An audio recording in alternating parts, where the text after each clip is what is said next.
Most developers hit their career ceiling around year 3 to 5 and never break through.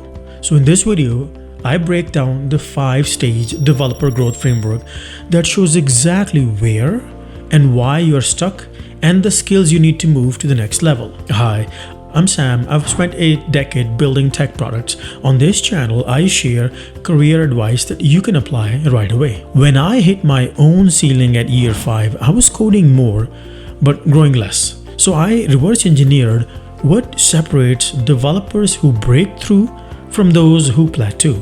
And the result? A 5-stage diagnostic framework that I call Builder's Maturity Curve. And I'm releasing it today for the very first time.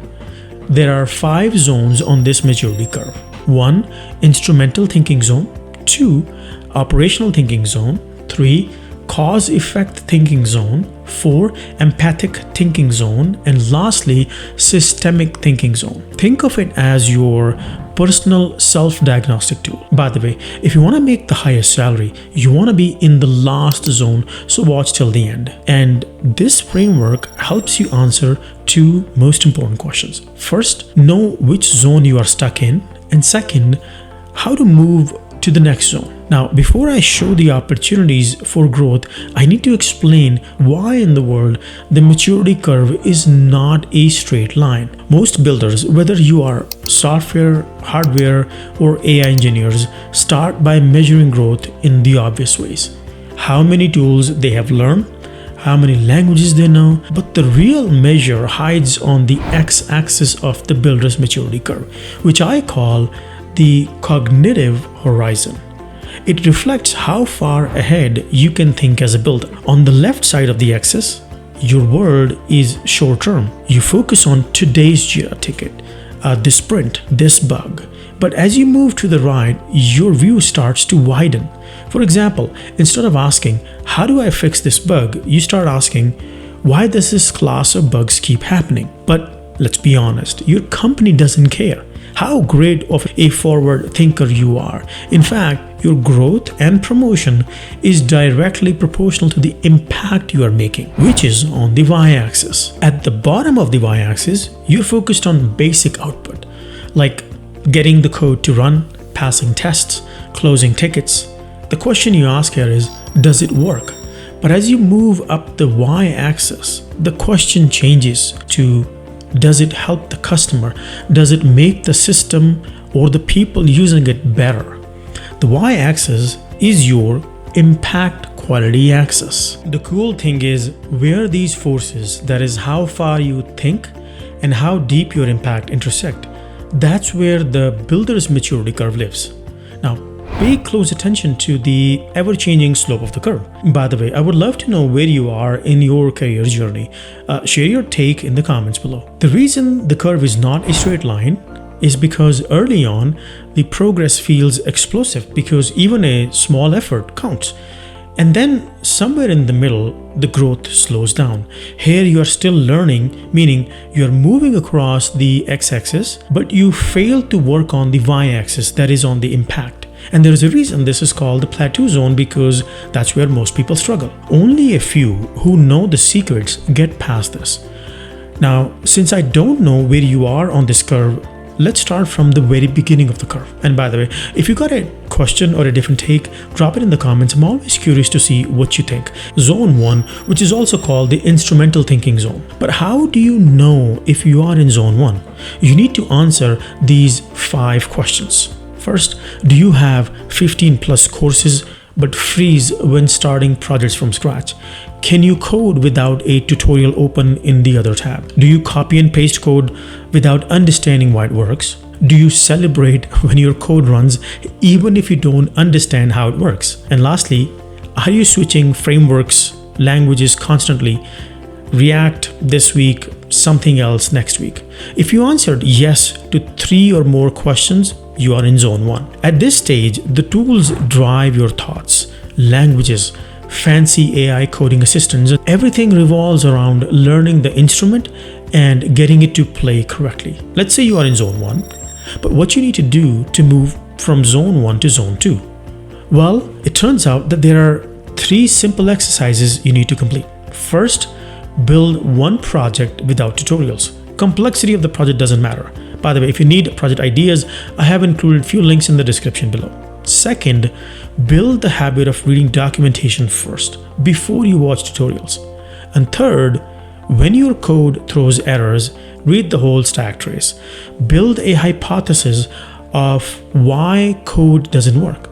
Use your AI coding assistant or Google search to test your hypothesis. But even after you do all of the above, how would you know if you have arrived in zone 2? If this is helping you out, please like and subscribe. It tells me to make more videos like this. Zone 2 is about operational thinking. In this zone, your focus shifts from tools to connecting and operating the systems. You need to answer these 5 questions. 1. Do teammates rely on you when builds fail, environments break? 2. Have you automated parts of your workflow, like tests, CI/CD, to keep things running smoothly? 3. Do you fix the same category of issues across projects because you can recognize the patterns instantly? 4. Do you care more about reliability and speed than about using the latest framework? And last, are you great at optimizing solutions, still wait for someone else to define the problem? If you answered yes to 3 or more questions, you are in operational thinking zone. At this stage, you understand how pieces run together. You're no longer asking what language or tools, but how these components interact. But do you want to be stuck in this zone forever? Obviously not. Here is what you need to know to jump from zone 2 to zone 3. First, question the requirements. Ask, should we build X before you ask how we should build X. 2. Study 2 real system architectures weekly, let's say for 3 months. For example, Netflix recommendation system, pub/sub architecture, or real-time streaming models. Third, sketch your design before you code.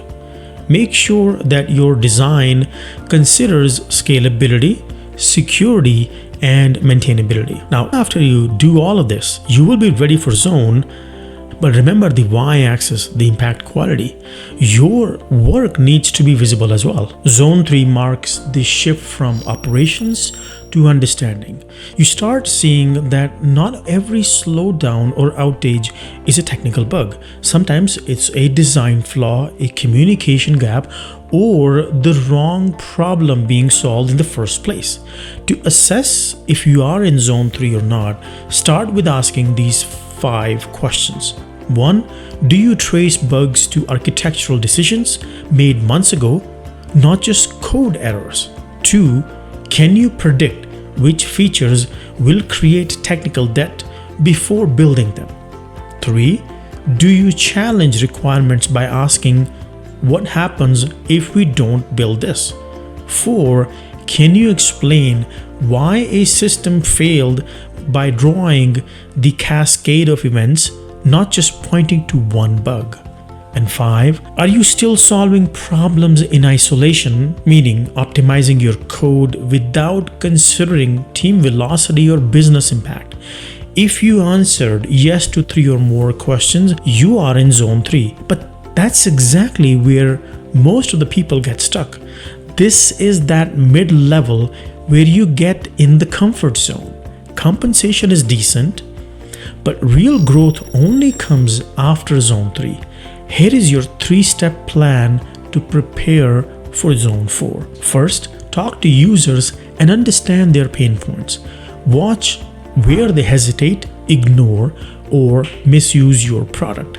For example, sit in on the support calls or user interviews. Second, design for other developers. Write code others can read, reuse, and trust. And third, learn how to translate impact to stakeholders within your company. Communicate trade-offs in business terms. For example, explain instead of saying latency, say customer wait time. Did you notice I did not ask you to do any projects or technical work here? And there is an important reason behind all this. Zone 4 is empathic thinking, which comes from the word empathy.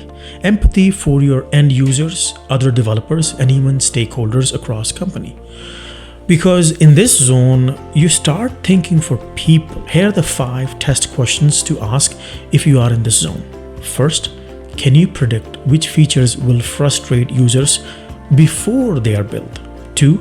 Can you see why a junior made a mistake and fix the system that allowed it and not put the blame on the junior engineer? 3. Do you think how will someone misuse this at 2 a.m. during an outage? 4. Do you justify your technical decisions and their business impact to non-technical executives? 5. Do you build a solution whose value to users depends strictly on company employees? Score yourself on this and see where you stand. In this zone, you are senior technical professional in your company. And I'll be honest, going to zone 5 is going to be the toughest. The good news is that jump is not impossible. You just need to think in terms of 4 multipliers.